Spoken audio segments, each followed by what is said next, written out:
Welcome to Jurassic Park. This is Bert.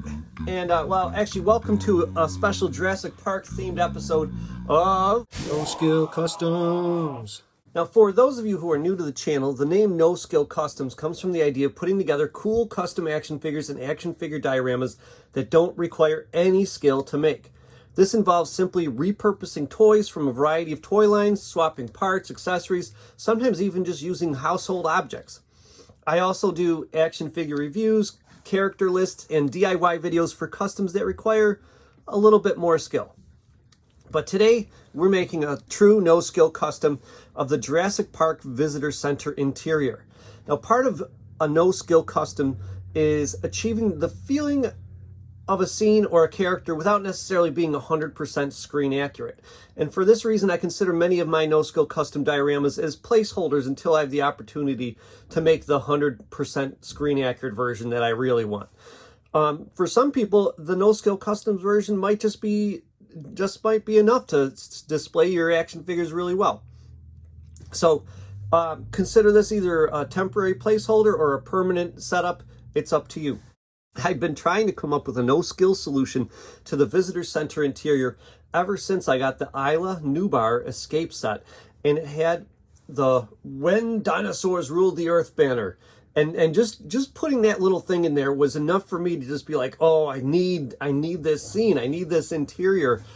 I mean, having the raptors in those very specific poses too kind of helped.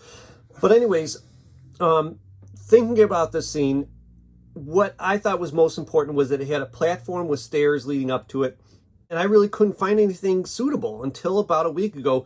Someone on Instagram, and I know it's someone I follow, but I could not find the original post, but they posted that this Batman playset was on sale on Amazon for essentially $17. Now, before I made this video, I want to make sure it wasn't all sold out, and it's actually now cheaper. It is only $14.99 right now on Amazon. It's a real steal. And so before we set that up, you need to do something for the ground. So that's where I'm going to start. To me, the ground looks kind of brown, kind of marbly. I found this old folder that I had kicking around, so I'm going to use that. Then we're going to take the staircase out of the Batman set, see if that works with our Jurassic Park scene here. The assembly is pretty straightforward, and I got to say, I just absolutely love this thing already.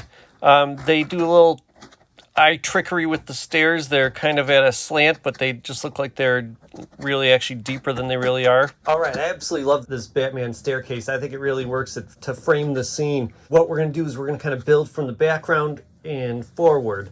And so behind that, what I did was I looked up on the internet the Jurassic Park mural. And there's a mural in the background. Obviously, we know it from the scene in the diner, in the cafeteria. And I think we're supposed to get the idea that it's actually like on glass and painted on both sides so that light shines through it. So I think it's literally the same thing as in this main lobby that you see in the back in the cafeteria where the raptor's shadow kind of creeps up. So I looked that up on the internet, just did a quick Google search, printed it out at FedEx Kinko's or one of those places got it on an 11 by 17 sheet of paper. It's a little bit smaller than it should be, but actually I did this before I even knew about the Batman staircase, and it fits perfectly underneath that staircase. The staircase covers it up a little bit, but it looks pretty natural, so I like that a lot. Now, up above the staircase, you need some sort of backdrop behind the stairs themselves. I found this weird marble-y looking paper. I think gray paper would work just fine, something in that range. Maybe you could look up an image of that space on the internet and just print that out. That might look pretty cool too. From there, this is where I'm going to hang my "When Dinosaurs Ruled the Earth" sign. Obviously, that should be way far forward for the T-Rex to knock it down and have it floating in front of everything. I'm going to mount mine in the background because I don't have a shelf above it. So I thought this would work. This works fine. Really kind of highlights the space. Almost becomes like a little title for that section. After that, what I was going to do was put in some of that plastic film. Remember the raptor kind of peeking underneath?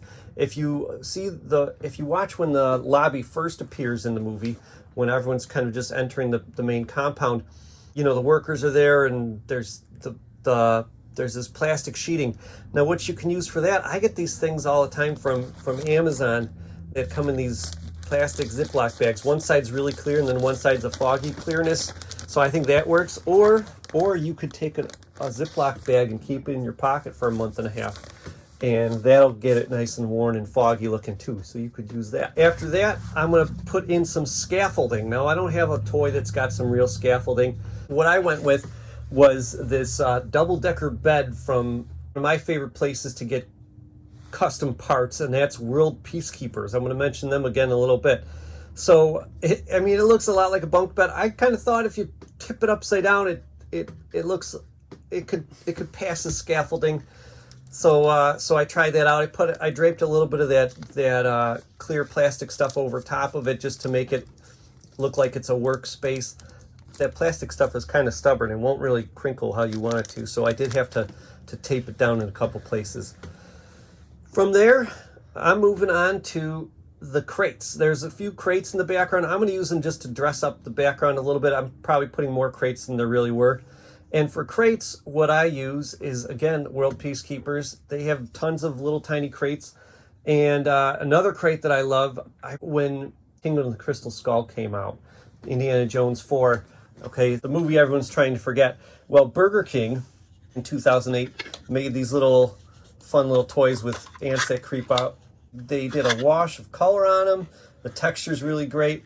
So I just love these as crates. I use them all over the place. Problem is they have the little sticker that says property of Indiana Jones in multiple languages. So you got to peel that off, or you can just leave it and ignore it. If you peel it off, it's going to be sticky underneath there, so you might have to get some glue gun or something. Then another crate that I have, Marvel, when they were in the hands of Toy Biz, they used to have these little tiny model kits things called Figure Factory. Those have really great crates. Now I can, as you see here, I tried using nail polish remover to get rid of all the words on the top, and it didn't work very well. I mean, I think if I kept at it, it would, but it was going to take like a whole bottle of nail polish remover to get that off. So I think I'm just going to paint these eventually someday. But for now, I'm just going to put another crate on top, and no one will ever notice. You put them, if you're clever about it, you can kind of hide all the markings where it says Marvel and Figure Factory and all that stuff. After the crates, they have these cages that there's a couple workers in the beginning of the movie. That's where everyone jumps into those, and then they jump off of those onto the dinosaur skeletons. So I thought I'd do one of those. What I did was I took a tomato crate and spray painted it gray, and I'm just going to wire it up there. Just one of them. It's a little bigger than it needs to be, but it kind of does the job, fills the space, looks like some sort of workman's thing hanging off the railing there. So I thought that worked well enough. After that, you need the dinosaur skeletons.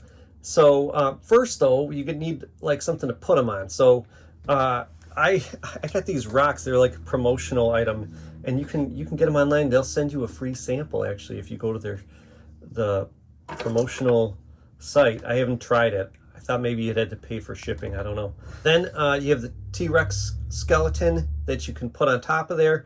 Mine is a way smaller scale than the figures, but I mean the stairs aren't exactly the right size, so we're compromising a little bit. That's part of it being no skill custom. But you could look up 1/18 scale T-Rex skeletons. They get kind of expensive. And then the other skeleton that they're fighting, that's a sauropod skeleton. But really, if you get them at 1/18 scale, it's just gonna be way too big for the space. Plus the sauropod one's all busted up and broken. So in fact, I didn't even have a sauropod. I just used another T-Rex skeleton I had. Now I might down the line spray paint them brown because I like the look of the brown one better than these kind of beige bone colored ones. We'll see. And then once you've done that, once you have all that set up, it is time to load this up with figures. So I am assuming that you know already how to acquire Lexi, Tim, and Ellie Sadler and Alan Grant figures. Sadler and Grant figures are from their Hammond collection. Lexi and Tim, Lexi's from the kitchen set. Actually, they're both from the kitchen. You can get them both from the kitchen set. What am I talking about? So you can get them both from there. They look pretty great. The problem is none of them are dirty enough. So there is a custom video coming up at some point where I dirty all these characters up because they're just filthy by this point in the movie. not only that, but Ellie Sadler, she took off her pink kind of outer shirt and she's just wearing the purple tank top by this point. As far as the Velociraptors go, they're from the Isla Nublar set, the set that the when dinosaurs ruled the earth banner came from. So that's where they come from. I love these. I mean, they're not, as far as action figures go, they're not fantastic because you can't hardly pose them at all. But the pre-posed positions they're in are cool, and they're really designed specifically for this scene, so they work out pretty nicely. And then finally, you need yourself a Hammond Collection T-Rex. Now, I got mine. This one's the shinier one from the Outhouse play set, the San Diego Comic-Con exclusive. So that's what I'm using here because I don't actually have the other one. But that finishes off. You got to accept that his tail is going to go kind of out of the diorama. I mean, I guess maybe you could kind of tuck it behind the stairs. It seems kind of tough to me. But I am super thrilled to finally have this all put together. If you try this out, find me on Instagram, No Skill Customs on Instagram too. Show me some pictures of your setup. What other kind of things did you add to it to make it better? Did you try out the Batman set from Amazon? I mean, those stairs are pretty sweet, $15. And then not only that, but there's all this other stuff that you can use for other displays. I got some Star Wars plans for using up the other pieces that came with. It even comes with this this nifty, cool computer station. I thought, is it too space age looking to be Dennis Nedry's desk? I don't know. Could work. Could be kind of neat. And really, all this for $15. You get 2 figures, a staircase. I mean, obviously it's on clearance now. Okay, it was originally $40, but even $40 I thought was a pretty good deal for the amount of stuff you get. So you get 2 figures, a motorcycle, a base, another kind of workbench thing, and then the stairs. Did I mention the stairs already? So it really just an awesome deal for $15. So I suggest you look that one up. If you like this video, like and subscribe. I do a lot of stuff like this. I hope to do some more Jurassic Park scenes in the future. I'll see you next time. Have a good one, everybody.